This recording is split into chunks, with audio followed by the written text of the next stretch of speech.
बिस्मिल्लाहिर्रहमानिर्रहीम। सामीन इकराम अस्सलाम वालेकुम। Radio health time with Junaid Ansari FM 101.4 का मकबूल प्रोग्राम आज जो आप सुन रहे हैं, आपको बहुत खुशी होगी कि मीरपुर आज़ाद कश्मीर में एक ऐसी डॉक्टर साहिबा यहाँ पे तशरीफ़ ला चुकी हैं सऊदी अरब से, जो कि क्लासिफाइड पीडियाट्रिशन हैं। आपने MBBS, MCPS और उसके बाद बरतानिया की जो सबसे बड़ी डिग्री, वर्ल्ड रिनाउंड डिग्री है, MRCP इन चाइल्ड हेल्थ, ये कर रखी है। हमारी आज की मेहमान हैं classified paediatrician consultant doctor Rabia Riaz. Doctor साहिबा, पहले तो बताइए जनाब कि आपका ताल्लुक़ कहाँ से, वालिद मोहतरम कहाँ से स्कूलिंग, कहाँ से आपने MBBS किया और स्पेशलाइज़ किया, इस अब तक का प्रोफेशनल सफ़र, तालीमी सफ़र क्या रहा? अस्सलाम वालेकुम। थैंक यू जुनैद भाई। मेरा नाम डॉक्टर रबिया रियाज़ है और मैं बिलोंग जो है वो काला डब से करते हैं मेरे फादर, और मैं भी वहीं से बिलोंग करती हूँ। और मेरी इनिशियल स्कूलिंग जो है वो FG public school Mangla cantt से हुई, और जो है FSC वो मैंने चश्मा से, कीमिया वाली से, वहाँ से PAC model college for girls से। लेटर ऑन मेरा MBBS है चांदका मेडिकल कॉलेज लाड़काना से।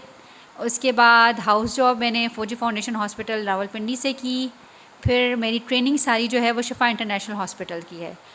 उस ट्रेनिंग के बाद फिर मैंने एक इस्लामाबाद का एक प्राइवेट हॉस्पिटल है अल शाफ़ी हॉस्पिटल, वहाँ पे इनिशियली मैंने as a senior medical officer, फिर उसके बाद मैंने एज ए पीडियाट्रिशियन काम किया था।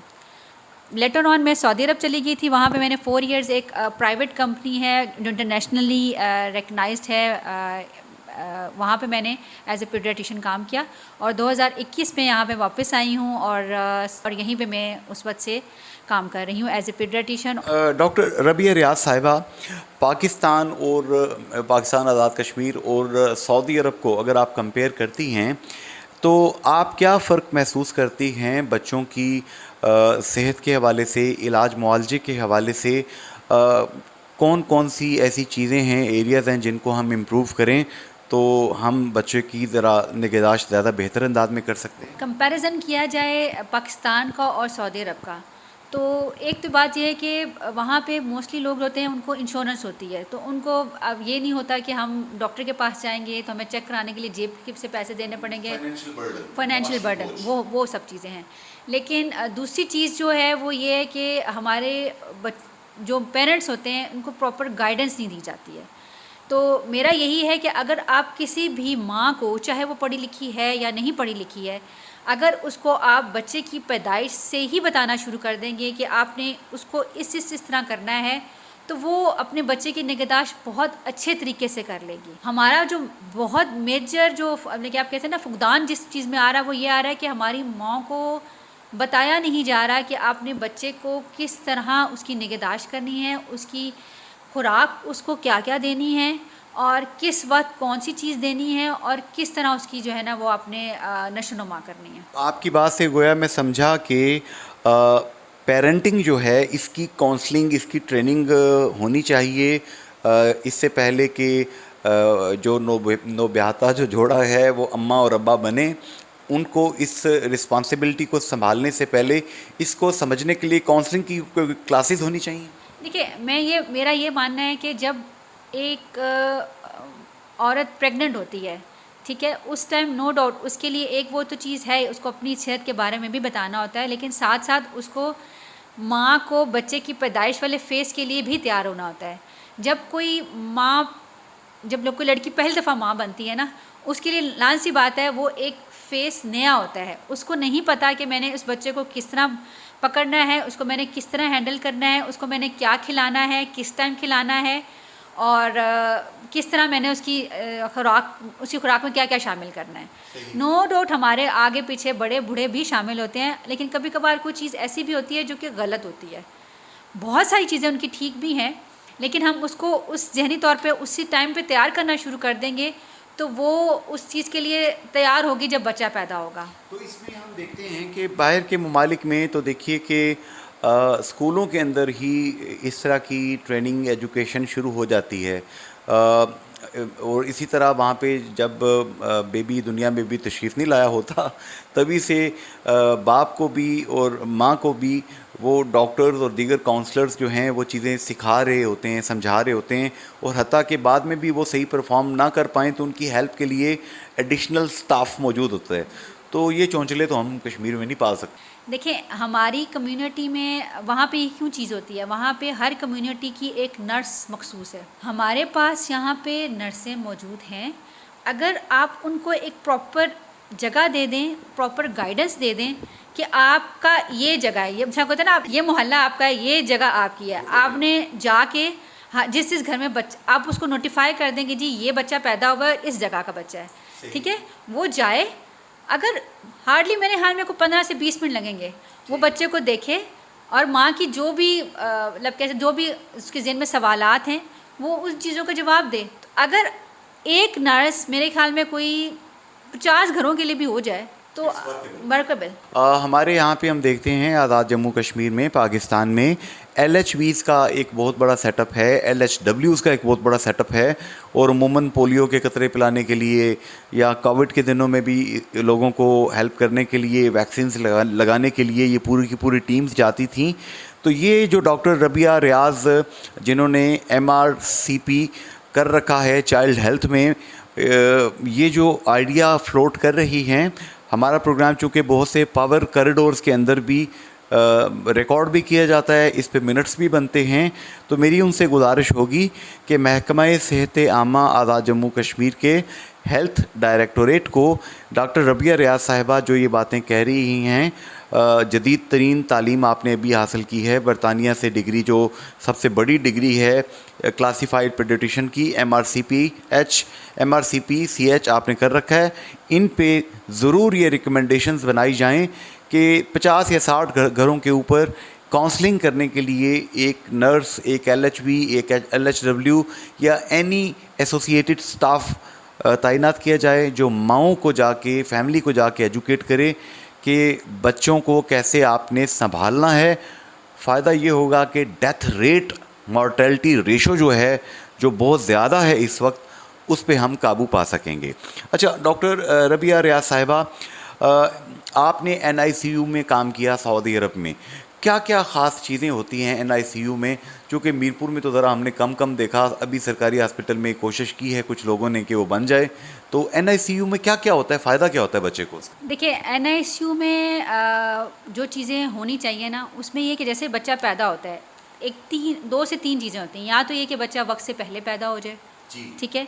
उसके बाद जब बच्चा वक्त से पहले पैदा होता है, लाज़मी सी बात है उसके कुछ मसाइल आते हैं, सांस का मसला होना, या बहुत जो मेजर मसला वही होता है कि अपना वो जिस्म का टेम्परेचर मेंटेन नहीं कर पाता, जिसके लिए इंक्यूबेटर्स की ज़रूरत होती है। और दूसरी चीज़ होती है कि जो वक्त पे बच्चे पैदा होते भी हैं, उनमें भी ये मसला बहुत ज़्यादा होता है कि टेम्परेचर स्टेबिलिटी नहीं होती। एकदम से बच्चे को ठंडी जगह पर रख दिया जाए, जिसकी वजह से उसको सांस का मसला और दूध लेने में मसला, सारे मसाइल उसी वक्त से स्टार्ट होते हैं। तो पैदाइश के फ़ौरन बाद बच्चे को गर्म रखना बहुत ज़रूरी है, चाहे वो बच्चा गर्मी में पैदा हो, चाहे वो बच्चा सर्दियों में पैदा हो। कुछ आवर्स के लिए, कुछ वक्त के लिए उसका एक टेम्परेचर मेंटेन रखना बहुत ज़रूरी है, जो कि एक जो वार्मर की सूरत में, इंक्यूबेटर्स की सूरत में होता है, और दुनिया में हर जगह ये इसी तरह मौजूद है। हम अमूमन देखते हैं कि बच्चे की पैदाइश के बाद कभी रोटा वायरस, कभी पता नहीं कौन सा वायरस, मुख्तलिफ़ किस्म की चीज़ें, रनिंग नोज़, नमूनिया हो गया जी, गर्मियाँ आई तो डायरिया हो गया जी, डिहाइड्रेशन हो गई। तो क्या जिस तरह वो 5, 6, 7 वैक्सीनें हमें बचपन में बाजू पे लगा दी जाती थी, निशान भी बन जाता था उसका, अब कोई नई वैक्सीन्स मेडिकल साइंस ने ईजाद की हैं जिससे नज़ला, ज़ुकाम और ये डायरिया वायरिया बच्चा इससे बच सके वैक्सीन लगवा के? देखिए, अभी तो जो डायरिया के लिए तो रोटा वायरस ऑलरेडी जो है वो शामिल हो चुका है हमारे शेड्यूल में। वो तकरीबन जो 2.5 माह और 3.5 माह वाले में बच्चों में लगता है, ठीक है। वैक्सीन्स का फ़ायदा ये होता है कि उस शिद्दत तक बीमारी नहीं होती है जिसकी वजह से मौत होने का या खुदा ना खास्ता कोई कॉम्प्लिकेशन होने का ख़तरा होता है। हाँ, कुव्वत मुदाफ़ित आप बच्चों की जो है ना उस बीमारी के ख़िलाफ़ बढ़ जाती है। अच्छा, अब जो है कॉमनली जो आजकल नज़ला ज़ुकाम खांसी इस सीज़न में बहुत ज़्यादा, इसमें बहुत सारे बच्चों को पोलन एलर्जी है या मौसम बदल रहा है, उसकी वजह से बहुत ज़्यादा वायरल इन्फेक्शन हो जाती हैं, या सर्दियों में भी जिस तरह बच्चों को बहुत ज़्यादा वायरल इन्फेक्शन होती हैं या उसके बाद नमूनिया हो जाता है। मोस्टली बच्चों में यही होता है कि रीज़न जो होती है वो वायरल इन्फेक्शन होती है, जो बढ़ते बढ़ते बढ़ते नमूनिया की शक्ल अख्तियार कर लेती है। उसके लिए मैं लोगों को यही कहती हूँ कि फ्लू वैक्सीन लगवा लें। 6 माह से ऊपर जितने बच्चों को लगवा सकते हैं आप लगवा लें। उससे ये होगा कि एक तो बार बार नज़ला ज़ुकाम खांसी नमूनिया की होना कम हो जाता है, दूसरा उसकी शिद्दत कम हो जाती है। हम यहाँ पे चूँकि मुझे इत्तफ़ाक़ रहा, मैं इस्लामाबाद, पिंडी, लाहौर, आज़ाद कश्मीर के तकरीबन तमाम अज़ला यहाँ पे क्लास फेलोज़ हैं, दोस्त हैं जो डॉक्टर्स हैं।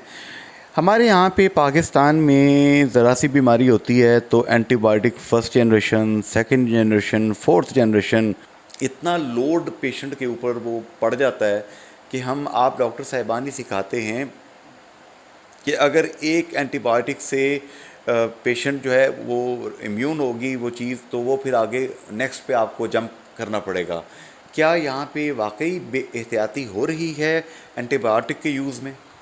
देखिए, एंटीबायोटिक के यूजेज में एक तरफ तो मैं कहती हूँ कि चलें डॉक्टर्स की बिहाफ पे भी है, दूसरा हमारे कुछ पेशेंट्स भी जो है ना वो थोड़े से बेसब्रे होते हैं, वो ये कहते हैं कि एक दवाई दें और बच्चा ठीक हो जाए।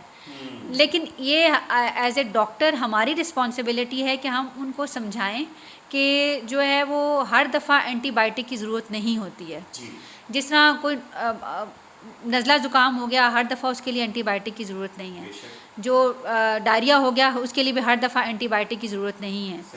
और दूसरा ये कि एज ए डॉक्टर में हमारी ये रिस्पॉन्सिबिलिटी भी है कि हम पेशेंट के लिए अपने दरवाजे खुले रखें कि अगर बिलफ़र्ज़ आप ये 2 दिन ये दवाइयाँ दें, ये एहतियात करें, अगर बच्चा नहीं बेहतर होता तो हम दोबारा उसको देखेंगे, अगर ज़रूरत महसूस होती है तो फिर हम एंटीबायोटिक दे देंगे।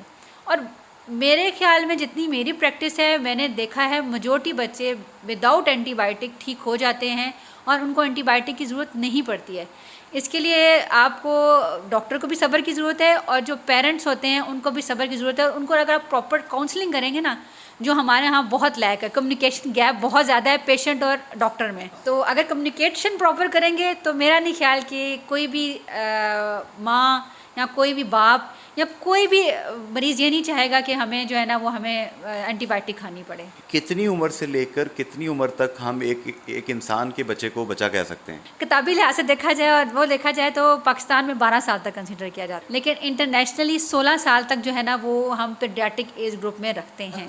ठीक है, और पीडियाट्रिक एज ग्रुप में भी आपके जो है ना वो हमारे फेसेस हैं, जैसा 1 साल तक का बच्चा जो है वो इन्फेंट में आता है, 1 साल से लेके 3 साल तक का बच्चा टोडलर में आता है, 3 साल से लेके 5 साल का बच्चा प्री स्कूल में आता है, और 5 साल से लेके 9 साल तक का बच्चा वो स्कूल एज में आता है। फिर प्री प्यूबर्टल होता है जो प्यूबर्टी से पहले है, फिर एडोलेसेंट है, वो आपका 12 साल से ऑनवर्ड 16 ईयर्स। हमें डॉक्टर रबिया रियाज ने बता दिया कि इंटरनेशनल वर्ल्ड के अंदर, मगरिब के अंदर, दुनिया में 16 साल तक के इंसान को बच्चा ही तस्वर किया जाता है और बच्चे के तौर पर ट्रीट किया जाता है। और इस हवाले से मुख्तलिफ ये जो क्लासिफिकेशन है ये आपने डॉक्टर साहिबा ने कर दी। Radio health time with Junaid Ansari, FM 101.4 Mirpur, radio Azad Jammu Kashmir. जी, तो डॉक्टर रबिया रियाज साहिबा, अब आते हैं इस तरफ के आपने जैसा कि बताया कि सऊदी अरब में और कश्मीर पाकिस्तान में यहाँ पे प्रैक्टिस में जो फ़र्क है, अब आपने जो यहाँ पे पेशेंट्स को देखना शुरू किया है, डाइट के हवाले से हम देखते हैं कि मदर फीड के हवाले से डॉक्टर्स अमूमन माँओं को गाइड किया करते थे पहले, लेकिन लोग फिर भी बात नहीं मानते थे। अब क्या थोड़ी सी सोसाइटी में चेंज आई है? सोसाइटी एक्सेप्ट कर रही है आपकी मेडिकल एडवाइस को कि माँ का दूध बच्चे की सबसे बेहतरीन ग़िज़ा है कुरान और हदीस एंड मेडिकल साइंस की रोशनी में? देखिए, अभी नो डाउट अब काफ़ी बीच में एक फेस नो डाउट आया था कि जिसमें लोगों ने बॉटल फीड को इनकरेज करना शुरू किया था, लेकिन अब जो भी लोगों को ट्रेंड जो है इनका चेंज होता जा रहा है, अब वो मदर फीड की तरफ आ रहे हैं। लेकिन बात फिर वही आ जाती है कि अगर हम एज ए डॉक्टर उसको अब इनकरेज करें कि देखें, एक चीज़ है, बच्चा दुनिया में आया है, उसको कुदरत ने सिखाया है कि माँ का दूध कैसे लेना है, लेकिन लाइन सी बात है, उसको शुरू में कुछ मुश्किलें आएंगी और माँ को भी मुश्किलें आएंगी, और माँ को सिखाना हाँ एज ए डॉक्टर हमारी रिस्पॉन्सिबिलिटी है, और उसके लिए फिर वही बात है LHVs की सपोर्ट, नर्सिंग स्टाफ की सपोर्ट। लाइन सी बात है, जब बच्चा पैदा होता है वो 24 घंटे उसके बाद तो नहीं रह सकता ना अस्पताल में जी। पैदाइश के कुछ अरसे बाद, मतलब कि 24 से 48 घंटे बाद वो हॉस्पिटल से डिस्चार्ज हो जाता है। उसके बाद उसको एक सपोर्ट चाहिए होती है, जो उसको फैमिली की तरफ से मिल सकती है या कम्युनिटी नर्स की तरफ से, या LHV होगी हमसे कह सकते हैं, उसकी तरफ से मिल सकती है। अगर वो सपोर्ट उसको मिलती रहेगी तो मेरा नहीं ख्याल कि वो डब्बे के दूध की तरफ जाएगी। अगर हम उसको माँ के दूध के फ़वाइद ना सिर्फ बच्चे के लिए हैं बल्कि माँ के लिए भी उसको बहुत फ़ायदा होता है। जब बच्चा पैदा होता है, अगर आप शुरू से ही उसको माँ डब्बे का दूध देंगे, उसका एक फ्लेवर डेवलप हो जाता है, इसका टेस्ट डेवलप हो जाता है। हाँ, तो उसके बाद जब आप माँ के दूध की तरफ आएंगे तो वो बच्चा उसको एक्सेप्ट नहीं करेगा। दूसरी बात ये भी होती है कि जो माँ का दूध पीने में बच्चे को थोड़ी दुश्वारी होती है और ट्रेन करना पड़ता है, जबकि डब्बे का दूध पीना आसान है। निपल्स को जो है ना, निपल के ज़रिए लेना बहुत आसान है। तो वो बच्चे को जब शुरू से हम आसान, मतलब मैं अपने जितने भी पेशेंट हैं उनको ये कहती हूँ, हम आसान पसंद कौम है, हम मुश्किल की तरफ नहीं जाएंगे। तो अगर आप जब उसको एक आसान ऑप्शन दे रहे हैं तो मुश्किल की तरफ क्यों आएगा। अच्छा, ये बताएंगी डॉक्टर साहिबा कि हम सुनते हैं कि सऊदी अरब में जब हम पढ़ते हैं इस्लामी हिस्ट्री, हुज़ूर सल्लल्लाहु अलैहि वसल्लम की सीरत तैयबा, तो हमें पता चलता है कि जो बच्चे पैदा होते थे मदीना में, मक्का में, मक्का से बाहर जो बदू ट्राइब्स रहते थे, जहाँ पे साफ़ सुथरा माहौल होता था, खालिस खुराक होती थी, रादर जिसे आज के दौर में ऑर्गेनिक फूड कहते हैं, वो होती थी, तो बच्चों को वहाँ भेज दिया जाता था, मुआवजा दिया जाता था। तो इससे हमें सबक क्या मिलता है कि organic life and organic food बच्चे के लिए अच्छी है? देखिए, बात वही आ जाती है कि जो कुदरती चीज़ें उनमें जितनी अफादियत है वो मैन मेड में नहीं है, क्योंकि जो कुदरत ने उसमें ग़िज़ाइयत बनाई होगी, अगर आप उस तरह की कोई एक चीज़ भी बना के दिखा दें, पॉसिबल ही नहीं है। जिस तरह एक आप सिंपल आपसे डब्बे का दूध है वो मैन मेड है, और कुदरत ने माँ का दूध है, उसमें जो ग़िज़ाइयत है, जो आप कहते हैं इम्यूनोग्लोबुलिन्स हैं, क़ुव्वत मुदाफ़त बच्चे के बढ़ाने के लिए जो चीज़ें मौजूद हैं, वो कहीं और से नहीं मिल सकती। इसी तरह जब आप अक्सर औक़ात आते हैं बच्चे मेरे पास, जी बच्चा कुछ खाता नहीं है, बच्चा कुछ खाता नहीं है। जब उनसे पूछा जाए, हाँ जी चिप्स, जूस, टॉफ़ीज़, ये सब चीज़ें बड़े शौक़ से खाते हैं। अच्छा, अगर उनसे पूछें जी आपने फल फ्रूट, वो तो उसको हाथ भी नहीं लगाता। देखें, जब आप बच्चे को देंगे ही जूस, चिप्स, तो लाइन सी बात है उसके टेस्ट बड्स, उसकी मुंह का जायका उसी का बना होगा, तो उससे उसका पेट तो भर जाएगा, लेकिन ग़िज़ाइयत नहीं मिलेगी उसको। चूँकि अमूमन वालिदैन जब आते हैं, डॉक्टर बच्चों की जो स्पेशलिस्ट होते हैं, तो उनसे जब हिस्ट्री ली जाती है, पता लगता है कि बच्चे बहुत शुरू की एज से carbonated beverages and Fiji drinks and ये जो क्या कमबख्त हमारे ये अजीबोगरीब डबल डेकर किस्म के बर्गर आ गए हैं आजकल के, फ़ास्ट फूड, ये बहुत लेते हैं। ये बहुत फ़ायदेमंद चीज़ें होती हैं सेहत के लिए। देखिए, मैंने अभी आपको इससे पहले ही बताया कि ये फिज़ी ड्रिंक्स, तो हमें 6 माह का बच्चा होता है ना, तो उसको जूस का डब्बा पकड़ा देते हैं जी। मैं जब उनसे ये पूछती हूँ, आपने इसको सेब पकड़ाया हाथ में? हाँ। नहीं, वो गले में फंस जाएगा। केला पकड़ाया है आपने हाथ में? गले में फंस जाएगा। अच्छा, चिप्स, हाँ जी चिप्स खा लेता है, क्या जूसेस हालांकि समझते हैं कि बिल्कुल जो है ना बेज़रर से हैं, लेकिन उसमें भी कुछ प्रिजर्वेटिव, जिस तरह उनको महफूज रखने के लिए कुछ ऐसी ग़िज़ाई चीज़ें मौजूद हैं जो बच्चे के ना सिर्फ मैदे को बल्कि उनकी हड्डियों को ख़राब करते हैं। और अगर आप अपने बच्चे को वे पेप्सी, स्प्राइट, ये जो कार्बोनेटेड बेवरेजेस दे रहे हैं, तो वो अपने बच्चे के साथ आप जुल्म कर रहे हैं। अच्छा, ना सिर्फ बच्चे बल्कि मैं तो कहती हूँ कोई बड़ा भी पी रहा है ना, तो वो अपने साथ जुल्म कर रहा है। ऑस्टियोपोरोसिस को आप खुद इंड्यूस कर रहे हैं, हड्डियाँ आपकी खोखली हो जाएंगी, दर्दें निकलेंगी, आपको फिर लग पता जाएगा। एहतियात करें भैया। तो उसकी बजाय आप लस्सी पी लें, गन्ने का जूस पी लें, अल्लाह ने नेचुरल चीज़ें बड़ी बनाई हैं।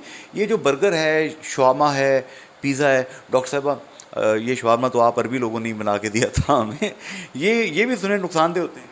देखें, इसमें भी देखें कुछ ऐसी चीज़ें शामिल होती हैं, मैदा हो गया, इसमें आपका बेकिंग पाउडर डलता है, यीस्ट डलता है, ठीक है। ये सब चीज़ें ऐसी हैं जो कि मैं हज़म करने में हमारे जिस्म को उसमें प्रॉब्लम होती है।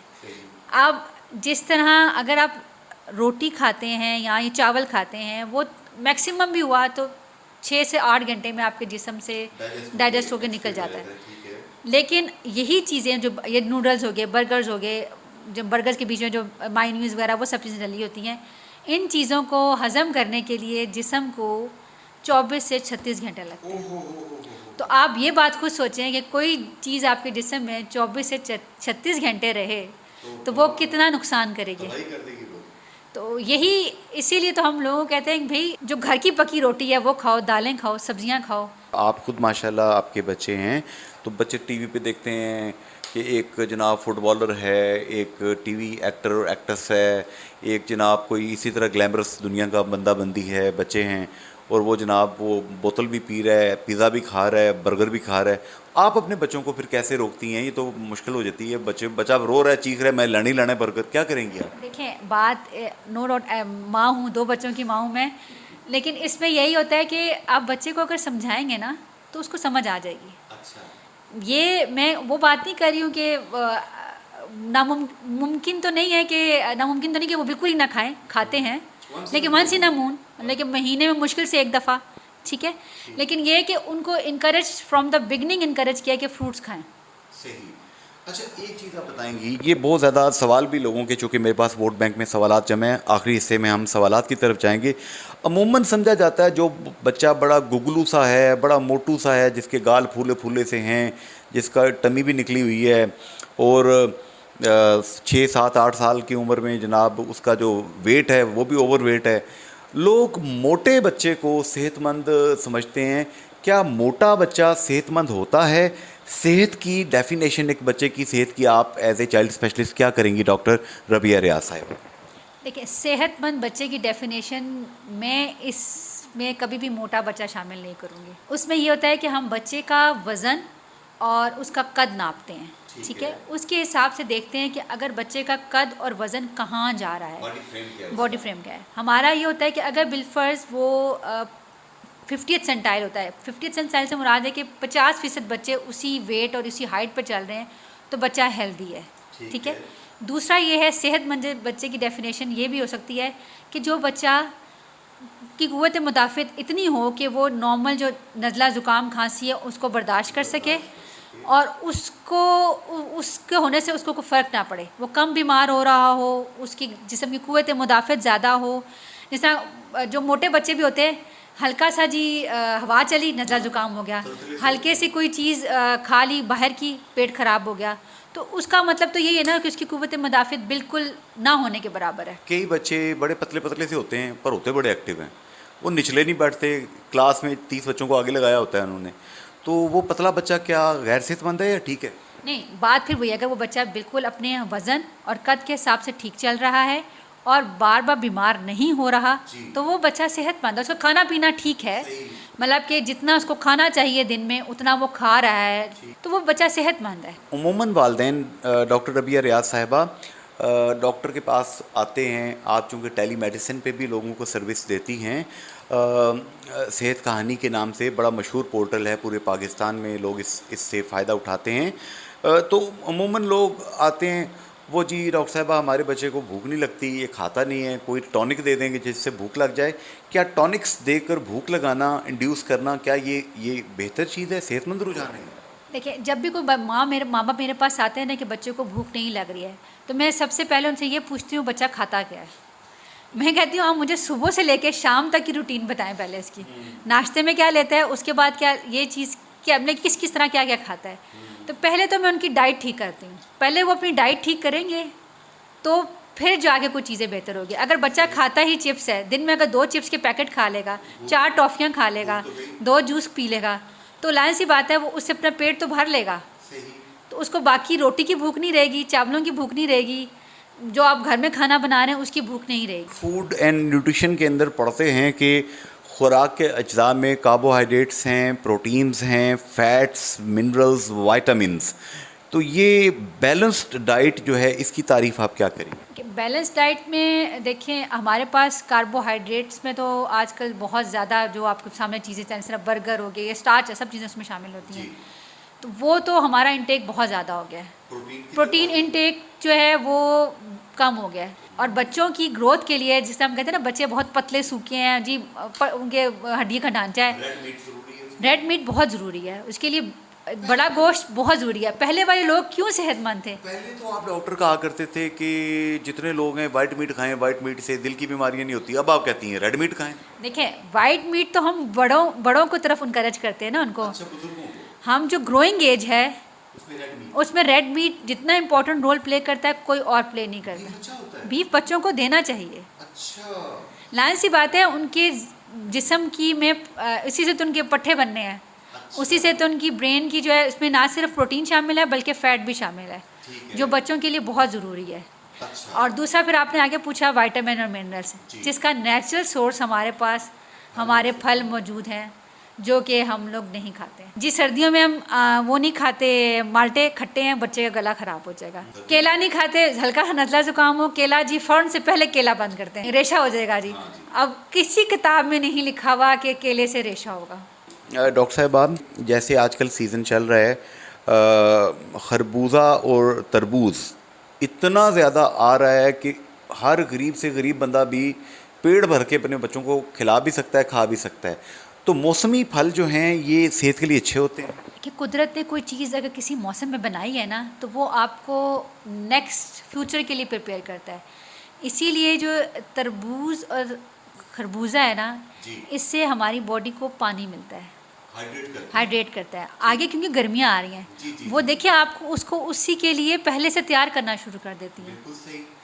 इसी तरह जो आपका आगे आम आते हैं, आम गर्म होते हैं ना वो, और उसके अलावा आगे खुबानी, आड़ू, वो सब चीज़ें आपको सर्दियों के लिए तैयार कर रही है। और आगे जो सर्दियों में आपके पास माल्टे, किन्नू की कितनी फॉर्म्स आती हैं, उसमें विटामिन सी है जो आपको ये आगे जो पोलन एलर्जी सारा कुछ है इन सब चीज़ों में महफूज रखती है। कोविड भी जब आया था, लोगों को कहा गया था विटामिन सी खाएं। क्यों कहा गया था? इसीलिए कहा गया था वो आपकी क़ुव्वत मुदाफ़त को बढ़ाती है। अब जी आखिरी प्रोग्राम का हिस्सा जिसमें आपके सवालात, शुमाइला बीबी हैं जी, इन्होंने काकड़ा टाउन से आपको सलाम दिए है, डॉक्टर रबिया रियाज साहिबा, और इनका सवाल ये है, इनका कहना है कि मेरे 2 बच्चे हैं, दोनों की उम्रों में 1-1 साल का फ़र्क है। एक बेटी की उम्र जो है 4 साल है, बेटे की उम्र 3 साल है। मैं इन बच्चों को मतलब प्रॉपर मैनेज नहीं कर पाती, इनकी खुराक, इनका आराम, दीगर चीज़ें। तो इसमें डॉक्टर साहिबा ऐसी क्या रूटीन इनकी खुराक की मैं बनाऊं कि इनकी ज़रूरत भी पूरी हो जाए और इनकी सेहत भी बेहतर रहे? वालेकुम अस्सलाम। शुमाइला, आपने ये क्वेश्चन जो मुझसे पूछा वो तकरीबन हर दूसरी माँ के जहन में एक सवाल होता है। हम माएँ अपनी ज़िंदगी को खुद भी मुश्किल करती हैं, बच्चों के लिए अलग खाना बना रहे होते हैं, घर वालों के लिए अलग खाना बना रही होती हैं। तो सबसे आसान तरीका ये है कि जब आप नाश्ता करते हैं, आप बच्चों की शुरू से ऐसी रूटीन बनाएंगे तो आपके लिए कभी मुश्किल नहीं होगी। जब आप खुद नाश्ता करते हैं, साथ नाश्ते के लिए साथ बिठाएं उनको, जो खुद नाश्ता कर रहे हैं वो नाश्ता उनको कराएं। फिर उसके बाद दोपहर के खाने में भी आप दोपहर के खाने से पहले जो बीच में 2-3 घंटे बाद उनको कोई फल दे दें, कोई घर में बनी कोई फल ज़्यादा ज़रूरी है, नहीं है तो कोई खीर बना ली या कोई सेवइयाँ बना ली या फ्रूट का कोई बाउल बना के उनको दे दिया, उससे वो खा लेंगे और उससे उनको काफ़ी हद तक ग़िज़ाइयत मिल जाएगी।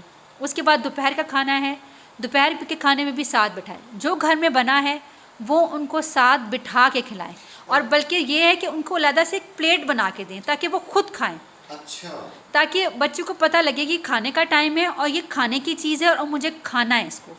अच्छा, इसमें डॉक्टर साहब जो आपकी बात से मैं समझा हूँ, मतलब कितनी उम्र के बाद, कितने माह की उम्र के बाद या कितने साल की उम्र के बाद बच्चा इस काबिल हो जाता है कि वो घर में बनी हुई, फॉर एग्ज़ाम्पल देसी मुर्गी बनी हुई है या लट से गोश्त बना हुआ है, मटन का शोरबा बना हुआ है, तो वो खा सकता है? क्योंकि अमूमन तो शुरू से लेके आखिर तक वो बच्चे को दूध पिला के, उसको मुख्तलिफ दलिए खिला के उसका मत मार देते हैं।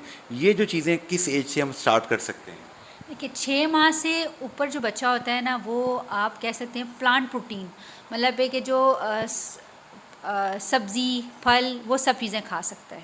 ठीक है, 6 माह से लेके, और 9 माह से ऑनवर्ड्स वो गोश्त, मुर्गी और जो सब कुछ हम लोग खा रहे हैं ना, वो खा सकता है। यानी उसके अंदर वो एंजाइम्स फिर डेवलप होना शुरू हो जाते हैं जो कि प्रोटीन को जो है वो तोड़ सकते हैं, फैट्स को जो है वो कर सकते हैं, ये उसमें कैपेसिटी डेवलप हो जाती है। जी, 9 माह के ऊपर वाले बच्चे में ये सारी कैपेसिटी मौजूद होती है और 9 माह के बाद जिस तरह हम लोग खाना खा रहे हैं वो वैसे ही खाना खा सकता है और वो सब चीज़ें खा सकता है जो हम बड़े खा रहे होते हैं। तो इसीलिए मैंने इसी बात को लेके बात की ना कि उसको वही खिलाएं जो आप लोग खुद खाते हैं।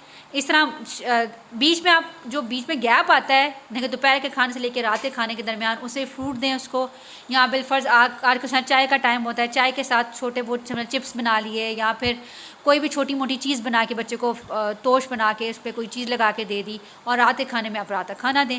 और बीच में आप अक्सर औकात बीच में एक आध फीडर बच्चे के साथ दूध पीते हैं, आप दूध भी दे सकते हैं उस शाम के टाइम में, दूध के साथ कोई चीज़ दे सकते हैं उसको। तो इस तरह है कि उसको उसकी ग़िज़ाइयत भी मिल जाएगी, आपकी ज़िंदगी भी आसान होगी और बच्चा भी प्रॉपर खाना खाना शुरू कर देगा और उसको पता होगा कि ये खाने का टाइम है और मैंने इस टाइम पे खाना खाना है और इस टाइम पे ही मुझे खाने को मिलेगा। और वो जो होता है ना बेवक्त खाना, जो बच्चे बेवक्त खाना खा लेते हैं, जिस तरह खाने से कुछ देर पहले आप चिप्स दे देंगे वो खा लिए तो फिर खाना नहीं खाएंगे। अच्छा, अब एक चीज़ बताएंगे, एक सवाल आया है, बड़ा दिलचस्प सवाल है।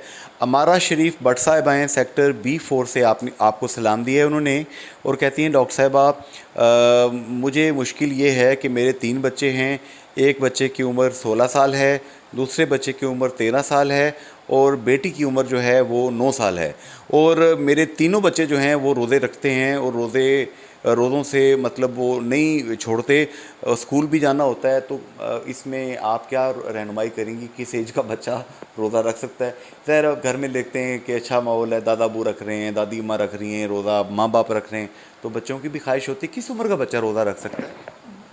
देखिए हमारे आप इस चीज़ के तो इस्लामिक पॉइंट ऑफ व्यू से देखें तो 12 साल से रोज़े फ़र्ज़ है, ठीक है। तो आपको जो 13 साल और 16 साल का बच्चा है तो वो तो उस कैटेगरी में आ गया। अब 9 साल की बच्ची है, लाइन सी बात है, वो जब बड़ों को देखेगी वो भी कहेगी मैंने भी रोज़ा रखना है, ठीक। अब बात वही है कि हर बच्चे की अपनी कैपेसिटी होती है कि वो बर्दाश्त करता है कि नहीं बर्दाश्त कर सकता। तो अगर वो बर्दाश्त कर सकता है तो उसको रोज़ा रखने से रोके मत रोके, उसको रखने दें, ठीक है, सही। तो उसमें यह है कि आपके बिहाफ पे ये होता है कि आपके बिहाफ पे ये है कि आप उसकी ग़िज़ाइयत का ध्यान रखें। अच्छा, मतलब कि प्रॉपर वो सहरी करे जिस तरह बड़े हम लोग करते हैं या जो, और दूसरा जो है वो अफ्तारी के टाइम जंक फूड्स और ये तली हुई चीज़ें वो कम लें और ग़िज़ाइयत वाली चीज़ें ज़्यादा लें। तो हाइड्रेट करें अपने आप। हाँ, नो वो तो है कि पानी की कमी ना हो और उस दौरान भी जब तक वो जाग रही है उसको इस चीज़ के लिए कहें कि वो पानी वगैरह पीती रहे और पीने वाली चीज़ें ज़्यादा से ज़्यादा ले। और शहरी में सारे बड़े बुरे भी कहते हैं कि दही का इस्तेमाल ज़्यादा करें, उससे पानी की कमी नहीं होगी। मतलब कि उस चीज़ पे उस शराइत को सामने रख के आप उस चीज़ को उसको इनकरेज करें कि वो ज़्यादा रखे। बिल्कुल सही। आमना बीबी हैं, इन्होंने जी सेक्टर B4 से ही सलाम दिया है और कह रही हैं डॉक्टर साहिबा हम सुनते हैं कि पुराने दौर में बस्ते इतने वज़नी नहीं थे होते, आजकल जो जिस तरह के ये चेन स्कूल सिस्टम और ये ऑक्सफोर्ड एंड कैम्ब्रिज की किताबें आई हैं, अगर आप कभी एक तीसरी दूसरी चौथी क्लास के बच्चे को भी देखें तो कम से कम 10 किलो का 12 किलो का बैग होता है। तो क्या ये बच्चे की हड्डियों के लिए जब वो उठाते हैं क्या ये उनके लिए सेहतमंद है या इसमें कोई तखफीफ कमी होनी चाहिए बस्ते के बोझ में? आमना मैं आपकी बात से बिल्कुल एग्री करती हूँ कि जो बस्ते हैं ना बच्चों के वो बहुत भारी है। जैसे मैंने आपको बताया नीचे में सऊदी अरब में भी काम करके आई हूँ, वहाँ पे मैंने स्कूल्स में बच्चे जाते रहे हैं। वहाँ पे आपको बच्चे कंधे पे बच्चे नहीं बैग लटकाते, उनके ट्रॉली बैग्स होते हैं और स्कूल में उन्होंने ऐसी जगह बनाई होती है कि वो बच्चा अपना बस्ता घसीट के ले जा सकता है, रैम्प्स हैं, सब चीज़ें हैं। तो यहाँ पे आके जब मैंने देखा और मैंने खुद अपनी बच्ची का बस्ता भी उठा के देखा है, वो बहुत भारी है। तो मैं टीचर्स को कहती हूँ कि आप कम से कम इनके बच्चों का बोझ तो कम करें। और अभी तक मेरी उनसे लड़ाई चल रही है और अक्सर औकात मैं कुछ कहती हूँ जो डी बुक्स चाहिए वो स्कूल में छोड़ के आया करो या घर रखा करो। अच्छा। और वो ये बिल्कुल ठीक नहीं है। जब बच्चा का कद बढ़ रहा होता है उसके कंधों पे आप बोझ डालते हैं तो वो उनकी बॉडी फ्रेम ख़राब हो रहा है। डॉक्टर साहब आप देखिए, हम भी पढ़े हैं, हमारे बुज़ुर्ग भी पढ़े हैं और बड़े बड़े माशाल्लाह अलीगढ़ से लेके जितने इदारे हैं जिन्होंने पाकिस्तान को चलाया, जिन्होंने कश्मीर को आज़ाद कराया, उनके दौर में जितनी किताबें होती थी स्मार्ट होती थी और वो पूरी पढ़ाई जाती थी। अब मैं देखता हूँ कि बच्चे की किताबें 10-12 किताबें उसके बैग में पड़ी हैं और उसमें से हर किताब में से 6-6 या 8-8 सफ़े पढ़ाए जाते हैं, बाकी नहीं पढ़ाए जाते। ये एक तरह की बदयांती नहीं है कि भाई आप वही किताब लीजिए ना जो आपने पूरी पढ़ानी है। आपकी बात बिल्कुल ठीक है। एक अब से इंग्लिश की कोई बुक है, उसके 4 जो 7 और आएंगे, तो वो बच्चे को सारा कुछ पढ़ाने की कोशिश की जाती है। बल्कि मैं तो ये भी सोचती हूँ कभी कभार हमारे बच्चों पे ज़रूरत से ज़्यादा बोझ डाला जा रहा है कि उनको जो चीज़ चाहिए वो नहीं पढ़ाई जा रही। हम एक दौड़ में भाग रहे हैं और बच्चों को पढ़ाई जा रहे हैं। क्रिएटिविटी ख़त्म करें। आप एक शायद आपका शायद हुआ हो, जापानीज़ में जो उनका मोड ऑफ स्टडिंग है इट्स क्वाइट डिफरेंट। उसमें ये होता है कि तकरीबन 7 साल तक के बच्चे को एग्ज़ाम नहीं होता उनका, और उनसे उन्हें किताबें नहीं दी जाती, उन्हें अखलाकियात सिखाई जाती हैं, गुड मैनर्स। तो वो अगर अब आप देख लेंगे दूसरी तीसरी के बच्चे को आप आता सब कुछ होगा, लेकिन जब अखलाकियात की बात मैनर्स पे आएंगे तो वो काफ़ी हद तक कम होंगे। वैसे हम जिस दौर के बच्चे हैं तकरीबन पूरा ही गांव, पूरा ही मोहल्ला, वहाँ के बुज़ुर्ग हमारा कान मरोड़ने के लिए बस इंतज़ार कर रहे होते थे कि बच्चा कोई हल्की सी गलती करे फिर इसके अखलाक ठीक किया जाए। और अब आज अगर बिलफर्ज आप पड़ोसी के बच्चे को घूर के देखें भी ना, तो वो अगले दिन आपके घर पहुँचेगी कि आपने घूरा क्यों है। तो ये बेसिक चीज़ है कि अखलाकियात कम होते जा रहे हैं और पढ़ाई बढ़ती जा रही है। तालीम वही बेहतर है जो कि किसी इंसान को, किसी इंसान के बच्चे को वाकई इंसान का बच्चा बनाए। हम उस पर किताबों का बोझ लाद के उसको एक कंप्यूटर की तरह मेगाबाइट्स एंड गीगाबाइट्स का एक चरबा बना के, जिसमें मैनरिज्म ना हो, जिसमें एक इंसान को दूसरे इंसान का ख्याल ना हो, हमें ऐसे रोबोट्स की कोई ज़रूरत नहीं है। हमें अच्छे इंसानों की ज़रूरत है जो कि दूसरे इंसानों का ख्याल करे। आखिर में डॉक्टर रबिया रियाज साहिबा, मैं चाहूँगा पूरा कश्मीर, पूरा पाकिस्तान, पूरी दुनिया में उर्दू बोलने, समझने, लिखने पढ़ने वाले लोग आपको सुन रहे हैं। मीरपुर आज़ाद कश्मीर की सॉइल से आप उनको क्या पैगाम देंगी, क्योंकि आप जो है सेहत कहानी के नाम से टेली मेडिसिन का भी जो है लोगों को सर्विसेज एक देती हैं, जिसको आप छोड़ने की बहुत कोशिश कर रही हैं। टाइम डिमांडिंग है लेकिन लोग वो आपको नहीं छोड़ने दे रहे। आप क्या मैसेज देंगे? मैं तो as a paediatrician, as a child specialist और एक माँ के तौर पे मैं बल्कि सब माँओं को पैगाम दूंगी कि अपने बच्चों की जो है ना तरबियत में जो मुझे चीज़ नज़र आ रही है, बहुत ज़्यादा कमी नज़र आ रही है, उनकी तरबियत में एक तो अखलाकियात शामिल करें। दूसरी बात ये कि अपने बच्चों को खुदारा ये बाहर के चीज़ें, चलें बर्गर की हद तक फिर भी बर्दाश्त है, लेकिन जिस तरह ये चिप्स हो गए, बेवरेजेस होगी, कार्बोनेटेड ड्रिंक्स हो गए, फिज़ी ड्रिंक्स हो गए, ये प्लीज़ इनकी डाइट से ख़त्म करें। इसकी वजह से जो आजकल एक नई चीज़ बहुत सामने आ रही है, शायद आप सब लोगों ने वो सुना होगा, जैसा ऑटिज़म है, ADHD है, ये सब चीज़ें क्यों बढ़ रही हैं? वो बढ़ रही हैं बिकॉज ऑफ प्रिजर्वेटिव की वजह से, जो कि इन चीज़ों में बहुत शामिल है। अगर आप लोग चाहते हैं कि अगली नस्लें हमारी मेंटल कैपेबिलिटी उनकी बहुत ज़्यादा ख़राब ना हो, तो प्लीज़ उन्हें जो है ना वो कुदरती ग़िज़ाएँ, जिसको हम आजकल ऑर्गेनिक फूड कह रहे हैं, फल दें, फ्रूट्स दें और घर की बनी हुई चीज़ों की तरफ उनको इनकरेज करें। आखिरी बात, डॉक्टर रबिया रियाज साहिबा, क्लासिफाइड पीडियाट्रिशियन हैं आप, मीरपुर में आप लोगों की खिदमत कर रही हैं। सऊदी अरब से आके बरतानिया की सबसे बड़ी डिग्री जो कि MRCP चाइल्ड हेल्थ, ये आपने कर रखी है। ये बताएंगी कि ये जो बीफ आप कह रही हैं, एडवोकेट कर रही हैं आप कि ये खिलाना चाहिए, बीफ किस फार्म में खिलाएं? हांडी बना के खिलाएं, उसको मतलब फ्राई करके खिलाएं? क्योंकि हमारे अमूमन बच्चे ना ये फ्राई की हुई चीज़ें इस तरफ बड़ा खुश होते हैं। क्या ज़्यादा ऑयल भी नुकसानदेह होता है? देखिए, बच्चे तो इस ग्रोइंग एज में, उसमें ऑयल एक फ़ैट है, ठीक है, तो बच्चा किसी भी फॉर्म में खा ले, ठीक है, अब खिलाएं तो सही ना उसको, बीफ ज़रूर दें। जिस तरह अक्सर औक़ात आते हैं ना, तो आप, मैं शायद दही पे बहुत इनकरेज करती हूँ। मुझे कहते हैं आप हर बीमारी का इलाज दही बताती हैं। अच्छा। क्योंकि दही में अल्लाह मियाँ ने कुदरती तौर पे प्रोबायोटिक बनाए हुए हैं। अच्छा। उसमें जिस तरह आजकल आपको कितने, आप किसी डायरिया के साथ किसी भी डॉक्टर के पास चले जाएं, वो आपको प्रोबायोटिक देता है, लाजमी देता है। तो उसमें क्या होता है, प्रोबायोटिक का फ़ायदा क्या है? प्रोबायोटिक मतलब है कि वो आपकी हमारी आंतों में कुदरती तौर पे कुछ जरासीम मौजूद हैं। हाँ, वो हमारे जरासीम मौजूद हैं जो हमारी आंतों की क़ुव्वत मुदाफ़त को बढ़ाते हैं, जो कि हमें इस दही से मिल सकते हैं। तो गोया दही अल्लाह करे वो खालस और देसी दही हो, जिस फॉर्म में भी हो, खिलाएं तो सही ना। नहीं खाते बच्चे आजकल के। नहीं वैसे हमने देखा है कि ये जितने हमारे गांव के इलाके हैं आज़ाद कश्मीर के, हर घर के अंदर 2 भैंसें वहाँ बंधी होती हैं, 2-3 भैंसें, ड्राई पीरियड हो तो दूसरी भैंस काम देती है, और वहाँ पे लस्सी, दूध, पनीर, मक्खन, देसी घी, ये सब चीज़ें, और हत्ता के दही भी जो वो लोग खुद जमाते हैं, ये बड़ी फ़ायदेमंद चीज़ है। आज के प्रोग्राम को मैं इस पॉजिटिव नोट के साथ कंक्लूड करूँगा।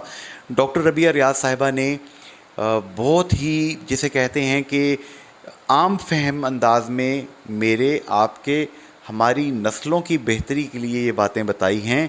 खुदारा इन पे अमल कीजिए। अपने बच्चों को भेड़ चाल में आके ऐसी ग़िज़ाएँ मत दें जिससे मेरा और आपका फ्यूचर, हमारी नस्ल जो है वो वीक हो जाए। और जैसा कि डॉक्टर साहिबा ने बताया कि आर्टिस्टिक बच्चे पैदा हो रहे हैं, डिफरेंट किस्म की बीमारियां जो पैदा हो रही हैं, इसकी वजह भी नामुनासिब डाइट है। अपना ख्याल कीजिए। फ़ी अमान अल्लाह, अल्लाह हाफ़िज़ एंड गुड बाय।